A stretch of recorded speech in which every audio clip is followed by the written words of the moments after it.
This is Unit 2, Day 5, more setting up word problems. The first one that we're going to do is number 2 from the notes/homework. It says, if 6 times a number is decreased by 6, the result is the same as when 3 times the number is increased by 12. Remember, we're not going to solve for these problems today. We're simply going to set up the equation. So we first have to ask ourselves, how many numbers are we trying to find? That will give us our let statement. If 6 times a number is decreased by 6, the result is the same as when 3 times the number is increased by 12. So that tells me that I'm only trying to find one number. So I only need one let statement.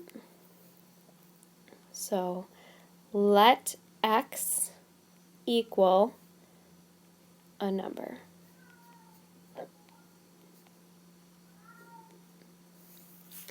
Okay, so the big things that we have to pull out are 6 times a number, and decreased by 6, which is minus 6.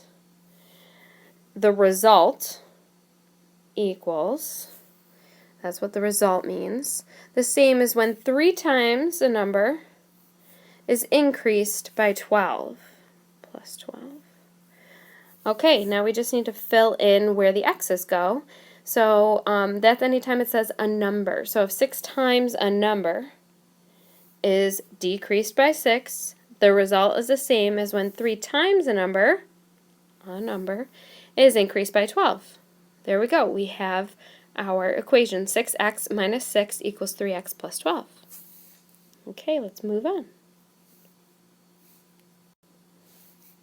The next problem that we're going to complete is number 8.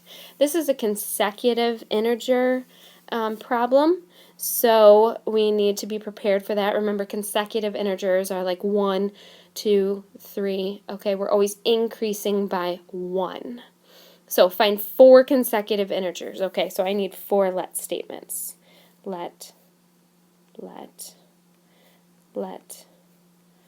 and let. Okay, the first consecutive integer is always going to just be x. So let x equal the first integer. Okay, if we're dealing with consecutive, we're just going to add 1 each time. So let x plus 1 equal the second. Let x plus 2 equal the third. And let x plus 3 equal the fourth. Okay, so we have all of our let statements, so now we can move on. Find 4 consecutive integers such that the sum of the second and the fourth is 132. The second, this one, and the fourth.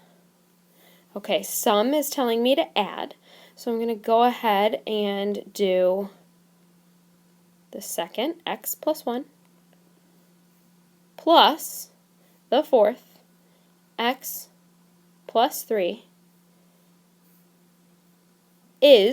tells me equals 132. 132. I've set up that problem. I'm all set to go. Let's move on to another one. This one is number 13. Helen is now 40 years old, and Arlene is 20 years old. How many years ago was Helen 3 times as old as Arlene was then? Okay, so we're not trying to find ages. The problem asks me how many years ago. So that means that this let statement is going to be reflective of that. So let x equal number of years ago. Okay.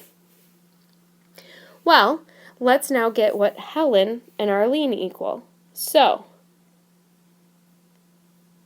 Helen equals, well, she is 40. But we're trying to find out how many years ago. So if you think about your age, if you're 14 and you're thinking about 7 years ago, you were 7 years old, so you're subtracting. So we're going to take her age now, and we're going to subtract the number of years ago. We're going to do the same thing with Arlene. Okay, Arlene is 20 right now, and we're subtracting a number of years ago. We're not sure. So, how many years ago was Helen 3 times as old as Arlene was then? Okay, so we have to think about, where is Helen right now? Well, this is Helen, the number of years ago. And we have to think about, where was Arlene that number of years ago? So it says, how many years ago was Helen? That's Helen. When did she equal 3 times as old as Arlene was? So 3 times as old as Arlene was. 20 minus x. And there you have the equation for that problem.